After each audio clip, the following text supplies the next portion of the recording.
Bumaba na ang volcanic tremors sa Bulkang Taal sa 59 mula sa naitalang 101 itong weekend. Ang detalye sa report ni Paul Hernandez.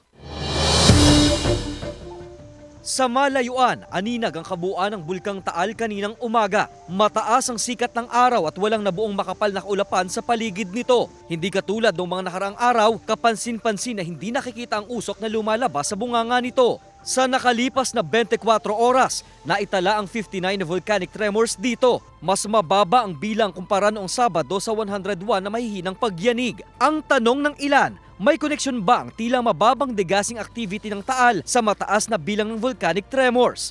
Ang tugon ng PHIVOLCS. Masyadong mabilis yung hangin, masyadong malakas rather. So, nadidisperse kagad, hindi na siya makakausad pa sa taas. Nadidisperse na kagad, 4 meters per second yung surface wind speed natin. Ayon pa sa PHIVOLCS, hindi pa nila nakikita ang napipintong muling pagsabog nito. Nananatili pa rin sa alert level 1 ng Bulkang Taal. Pero mainam na rin nila ang pagiging alerto ng publiko. Wala pa tayo nakikita ngayon. Again, yung volcanic earthquakes natin, mahihina lamang. Although marami, pero mahihina lang. And associated with the gassing activity. Samantala, ang naitalang volume ng sulfur dioxide na pinakawalan nito umabot sa mahigit 8,000 tonelada. Wala namang volcanic smog o VOG ang nairehistro sa Bulkang Taal.